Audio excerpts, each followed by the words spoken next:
Greetings and welcome to another video of the Hindu vocab series। भाइयों और बहनों, मुझे आपकी थोड़ी हेल्प चाहिए। एक्चुअली क्या है कि मुझे बहुत ही ओवरवेलमिंग नंबर ऑफ मैसेजेस आते हैं ऑन फेसबुक, जहाँ पर लोग मुझे विभिन्न तरह के ईडियम्स, फ्रेजेस, वर्ड्स डिस्कस करने को कहते हैं। तो sometimes it becomes quite difficult to choose which one I should cover. तो देखिए, मैं इस संडे को एक वीडियो बनाऊंगा ऑन 10 इम्पॉर्टेंट ईडियम्स। मैंने 25 इम्पॉर्टेंट ईडियम्स पे ऑलरेडी एक वीडियो बनाई है। It is on study IQ, आप देखना चाहे देख सकते हैं। उसमें बेसिकली मैंने जो हिंदू वोकैब सीरीज़ में अब तक हमने इम्पॉर्टेंट ईडियम्स डिस्कस किए हैं उनका एक रिवीजन दिया है, and it turn out quite well. It has received great response. तो अभी मैं क्या करना चाहता हूँ कि उनसे डिफरेंट 10 न्यू ईडियम्स डिस्कस करना चाहता हूँ, but I can't really understand which ones I should cover. तो आप कमेंट बॉक्स में आपके हिसाब से जो ईडियम आपको लगता है कि मुझे कवर करना चाहिए लिखिए, और बाकी लोग जिनको नहीं पता कि कौन सा ईडियम वो लिखें, उस ईडियम पे लाइक दबाइएगा जो आपको लगता है मुझे कवर करना चाहिए। तो ऐसे 10 ईडियम्स मैं चुनूंगा जिनको सबसे ज़्यादा लाइक्स मिलते हैं in the comment section below. ठीक है, लाइक्स, थम्स अप, समझ रहे हो ना। तो सबसे ज़्यादा जो इनको लाइक्स मिलेंगे 10 ईडियम्स को, मैं उनको कवर करूँगा ऑन संडे।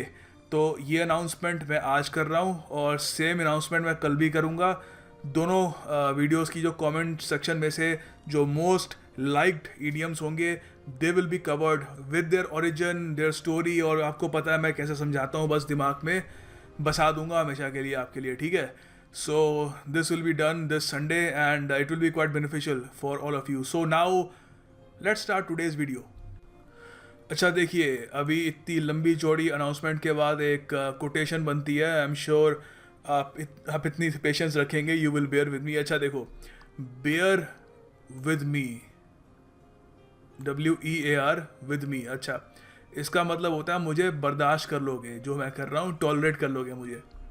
अच्छा, कुछ लोग क्या करते हैं, इग्नोरेंस में लिख देते हैं BARE, बेयर विद मी।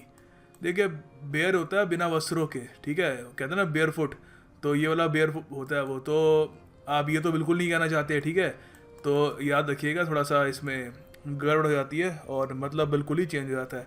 अच्छा देखिए, कोट है कि motivation is what gets you started, commitment is what keeps you going. Motivation, ठीक है, आपने कोई मूवी देख ली, कोई वीडियो देख ली, कोई गाना सुन लिया, it gets you motivated, it just pumps you up, आपको लगता है कि all right I should do that. But commitment तब आती है जब आपको पता हो कि आपका एंड गोल क्या है, कि आपको करना क्या है। तो मैं आपको सजेस्ट करूंगा कि ठीक है, मोटिवेशन टेम्परेरी बेसिस के लिए, कभी कभी एक दिन आपको आप लेज़ी फील कर रहे हो, उस वक्त काम निकालने के लिए सही है, बढ़िया है, बट उसका डिमिनिशिंग रिटर्न्स का फॉर्मूला होता है। बार बार मोटिवेशन को ढूंढोगे ना, तो एक समय आएगा कि मोटिवेशन आपके सामने होगी, आप कहोगे नहीं, इससे कुछ मुझे फ़र्क नहीं पड़ता। सो कमिटमेंट का एक रीज़न ढूंढो कि जो भी आप कर रहे हो, आप इंग्लिश सीख रहे हो, उसका रीज़न क्या है, आप क्या करना क्या चाहते हो, एंड राइट इट डाउन। मैं उस पर बहुत एम्फोसिस दूंगा, राइट इट डाउन। उससे एक तो आपकी थोड़ी बहुत प्रैक्टिस भी हो जाएगी, उसके अलावा माइंड जो है बहुत क्लियर होता है जब आप कुछ लिखते हो। ठीक है, so make sure to find your commitment, कि कमिटमेंट क्या है मेरी, मैं क्यों जो मैं कर रहा हूँ वो क्यों कर रहा हूँ, और मैं क्यों कमिट करना चाहता हूँ अपने आप को एक सर्टेन कॉज के लिए। ठीक है, तो commitment is what will keep you going. Let's start with the first word now. Alright, the first word of the day is bottleneck. देखिए, रिसेंटली इसको बहुत ज़्यादा लोग यूज़ करने लग गए हैं, खासकर जो कंप्यूटर्स की दुनिया है, वहाँ पर प्रोसेसर्स की जो कैपेसिटी होती है उसको डिस्क्राइब करने के लिए बॉटलनेक बहुत ज़्यादा यूज़ करते हैं। यहाँ पे पहले देखते हैं द हिंदू में इसको यूज़ कैसे कर रहे हैं, फिर उसके बाद इसका मीनिंग भी डिस्कस करेंगे। यहाँ पे ये लोग कह रहे हैं The bottleneck created by the lack of capacity has stifled regulatory reform. अच्छा, पहली बात, स्टाइफल मतलब रोक दिया है, ठीक है। अब बॉटलनेक क्रिएटेड, तो बॉटलनेक का देखो मतलब होता है कोई डिले, कोई सेटबैक, कोई हिच, कोई स्नैग हो, ठीक है, कोई डिफ़िकल्टी हो, कोई प्रॉब्लम हो, कोई ऐसी प्रॉब्लम जिससे आपको वेट करना पड़े। अब देखो, बॉटल नेक का लिटरली जरे आप पढ़ रहे हो ना, बॉटल नेक, वही इसका मतलब ही वही होता है, कोई बॉटल हो उसका नेक। अब यूजुअली आप देखोगे ज़्यादातर जो बॉटल्स होती हैं उनका जो नेक होता है इट इज़ क्वाइट नैरो। तो नैरो चीज़ में क्या होगी, वहाँ पे कंजेशन होगा, ठीक है, वहाँ पर डिले होगा, वहाँ से जो प्रोसेस आगे जो बढ़ना होगा इट विल टेक टाइम। चाहे बोतल में से पानी निकलने में टाइम कम लगे, बट बॉटल नेक जो है इट मीन्स कि कोई ऐसी चीज़ जो एक तरीके से डिले कर रही है एक प्रोसेस को, ठीक है, कोई डिफ़िकल्टी ला रही है। तो यहाँ पे द हिंदू में यही कह रहे हैं कि जो कैपेसिटी की जो कमी है, द लैक ऑफ कैपेसिटी, ये इसने बॉटल नेक क्रिएट कर दिया है, ठीक है, डिले सा क्रिएट कर दिया, प्रॉब्लम क्रिएट कर दिया है। तो हम इसका एक और सेंटेंस ही बनाएंगे, बिल्कुल बनाएंगे।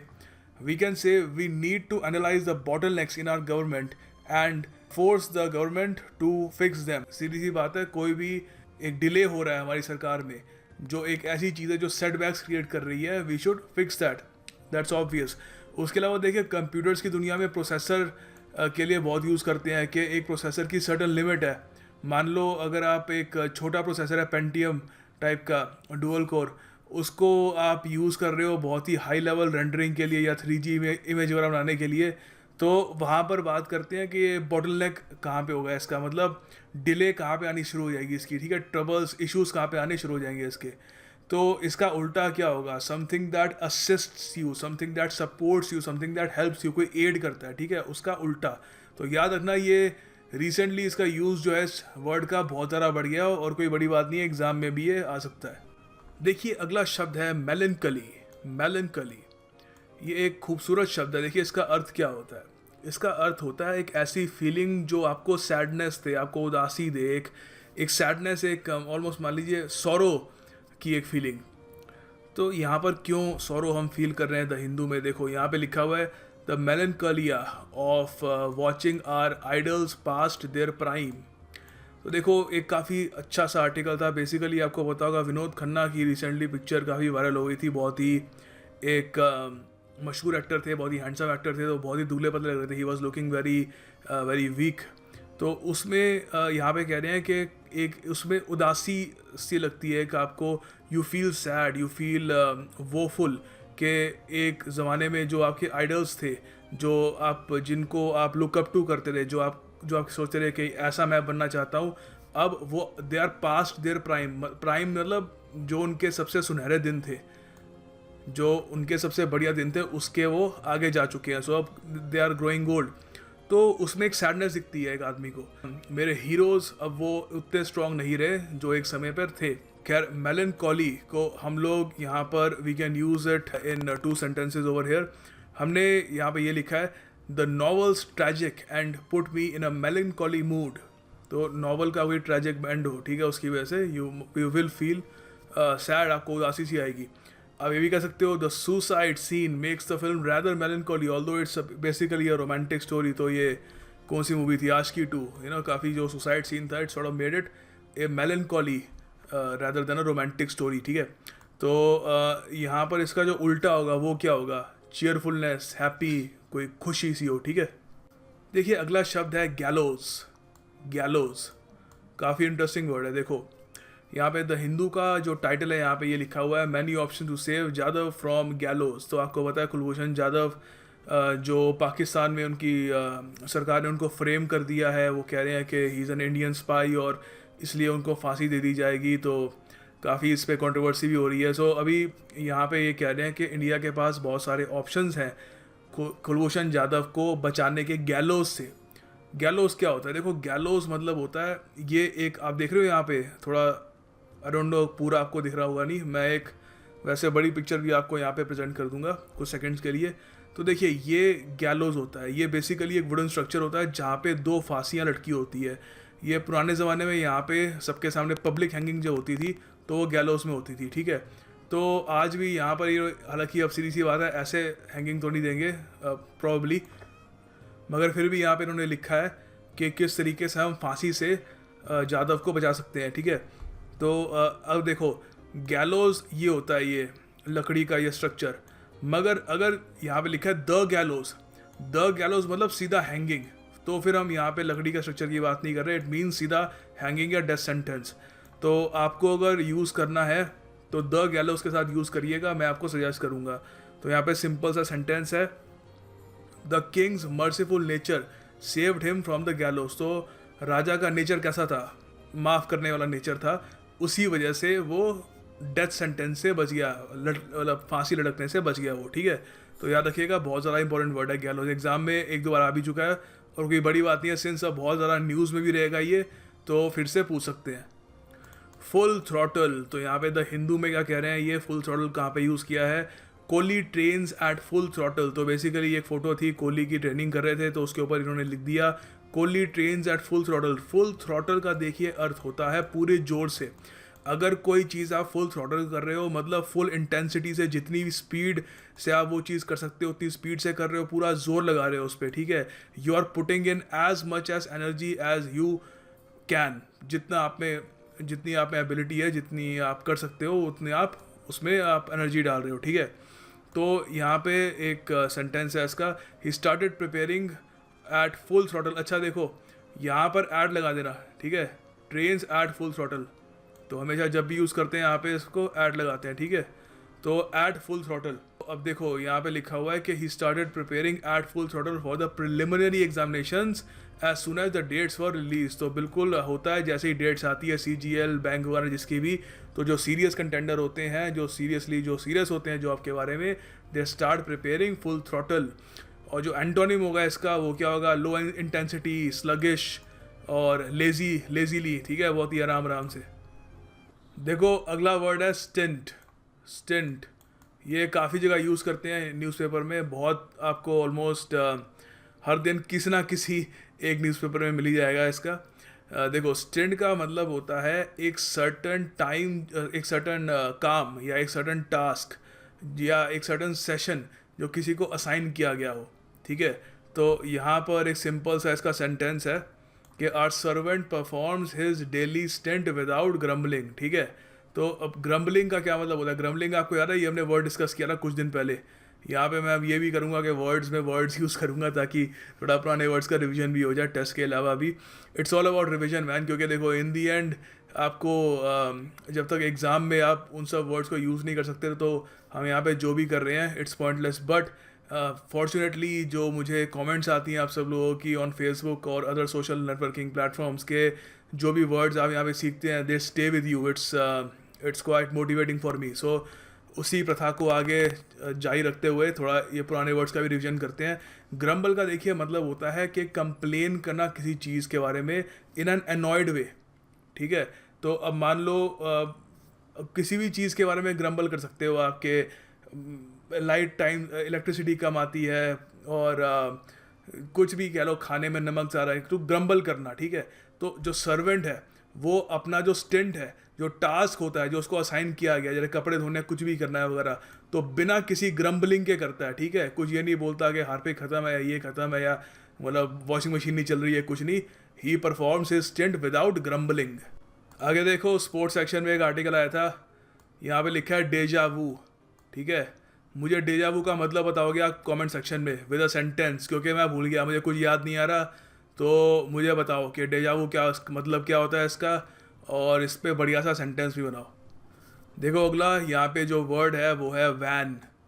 वैन वैन देखो इसका अर्थ होता है कोई बहुत ज़्यादा वीक हो, पेल हो, मतलब ऑलमोस्ट मुरझाया सा लगे, ठीक है। तो उसको आप कहोगे बहुत ज़्यादा वैन लग रहा है। अब यहाँ पे एक सेंटेंस है, दो सेंटेंस है एक्चुअली। हम कह सकते हैं she looked wan and weak after long illness. तो सीधी सी बात है, बहुत लंबी बीमारी के बाद कोई भी मुरझाया सा लगेगा, फीवर मतलब कमज़ोर लगेगा, ठीक है, कभी भी टूट सकता है, फेंट सा लगेगा, ठीक है। उसका कलर बहुत ज़्यादा मतलब फेंट सा हो जाएगा, ठीक है, बहुत पेल सा हो जाएगा, खून की कमी लगेगी, ठीक है। तो आप ये भी कह सकते हो after a night of heavy drinking Brian return home looking wan and tired. तो सीधी सी बात है, शराब पीने के बाद भी कोई वापस आएगा तो ही विल लुक काफ़ी मुरझाया सा लगेगा, काफ़ी वीक सा लगेगा। तो इसके जो एंटोनिम होंगे वो क्या होंगे, it can be healthy, strong, bright. Bright के कलर के हिसाब से कह रहे हैं हम, ठीक है। कोई अगर फेंट लग रहा है, इसमें एंटोनिम ये भी हो सकता है रेड चीक्ड, रोजी, ठीक है। वो अगर ऑप्शन में आता है तो you can write that as well, ठीक है, रोजी वगैरह, क्योंकि रेड चीक्स होते हैं, they are a sign of good health, तो वो भी हो सकता है, ठीक है। तो याद रखिएगा WAN। अच्छा एक और इससे लोग कंफ्यूज कर देते हैं इस वर्ड को, WANE जो एक वर्ब है वो भी डिस्कस कर। देखो वेन का मतलब होता है पतन, कोई चीज़ धीरे धीरे डिसअपेयर हो रही हो, डिक्रीज हो रही हो, डिमिनिश हो रही हो, ठीक है। अब फॉर एग्जांपल, अब मैं यहाँ पे वैसे ही कोई मतलब नॉन पॉलिटिकल ये मिटा देता हूँ, ठीक है। तो यहाँ पे एक सेंटेंस बनाया है, the popularity of so and so, कोई भी पॉलिटिकल पार्टी का यहाँ पे नाम लिख दो, is certainly on the when, ठीक है। अब ऑन द वेन लिखा है मैंने यहाँ पे, ऑन द लिखा है, तो देखो ये एक फ्रेजल वर्ब होता है अपने आप में, ठीक है। ऑन द वेन फ्रेज होता है, एक्चुअली फ्रेजल वर्ब नहीं होता, अपने आप में एक फ्रेज होता है। तो ऑन द वेन का देखो मतलब होता है कि वही कोई चीज़ जो कमज़ोर हो रही हो, ठीक है, जो एक तरीके से अपनी गिरावट में हो। तो अब आपको याद होगा कुछ समय पहले पोकेमॉन गो का एक बहुत ज़्यादा क्रेज़ हुआ था, जिसको भी देखो पोकेमॉन गो की बात कर रहा था, लग रहा था कई सालों तक रहेगा, ये इंक्रीज़ होता रहेगा, नए नए वर्जन्स आएंगे, people will keep on becoming more and more intrigued by this new game. But हुआ क्या, हुआ क्या the people's interest in Pokemon Go is on the wane. अब तो खैर गायब ही हो चुका है, मगर हम सिंस ये फ्रेज डिस्कस कर रहे हैं, हम कहेंगे कि ढलान पर है, पतन हो रहा है उसका, ठीक है। अगर देखो मुझे फेसबुक पे किसी ने ये वर्ड डिस्कस करने को कहा था, एंडेमिक। देखो एंडेमिक ज़्यादातर जो एग्ज़ाम में आता है ना, ये डिजीज़ से रिलेटेड आता है। तो दो मतलब होते हैं वैसे, अगर हम लोग वैसे डिजीज़ से रिलेटेड जो इसका मतलब है वो डिस्कस करेंगे, बाकी जो दूसरा मतलब होता है वो इतना एग्ज़ाम्स में आता नहीं है। एंडेमिक का देखो अर्थ होता है जब हम किसी डिजीज़ या कंडीशन की बात कर रहे हैं, ज़रूरी नहीं है बीमारी हो, कोई कंडीशन भी हो सकती है। कंडीशन मतलब पावर्टी, ठीक है, कोई डेस्टिट्यूशन वगैरह, ये कंडीशंस होती हैं। तो उसकी हम जब बात करते हैं, जब बहुत ही वाइड स्प्रेड हो, मतलब बहुत कॉमन हो, एक किसी एरिया में ऑलमोस्ट हर जगह ही आपको दिख रही हो, तो आप एंडेमिक कहोगे। So for example south East Asia, south East Asia पता ना आपको, जो हमारा एरिया है जहाँ पे इंडिया, पाकिस्तान, बांग्लादेश, हमारा जो एरिया, इसको साउथ ईस्ट एशिया कहते हैं। तो poverty is endemic in South East Asia, हर जगह दिखेगी आपको, बहुत सारे गरीब लोग हैं compare to the rest of the world of course. हम ये भी कह सकते हैं malaria is endemic and a cause of premature death. तो मलेरिया क्या है, फ्रीक्वेंट, मतलब दिखता है आपको हर जगह, ठीक है। सो याद रखिएगा एंडेमिक। फाइनली आपको सेंटेंस बनाना है मेलनकोली पे, ठीक है। सो इस पे बढ़िया सेंटेंस बनाइएगा। आई विल चेक देम अभी। I will also check the sentences in the previous video as well. और मुझे ये ज़रूर बताइएगा कि कौन सा ईडियम आप चाहते हैं। एक आदमी एक ईडियम लिखेगा, ये नहीं कि एक आदमी 10 ईडियम लिख रहा है, ठीक है। 1 idiom for 1 person.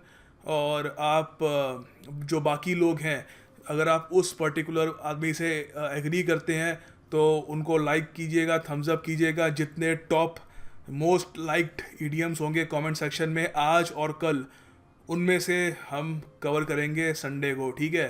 So it will be a great video, और काफ़ी अच्छा आपको इससे मज़ा भी आएगा, आपसे भी इंटरेक्शन काफ़ी हद तक बढ़ती है। So hopefully you will participate in this, and yeah that's about it. Thank you for watching this video. I will see you tomorrow.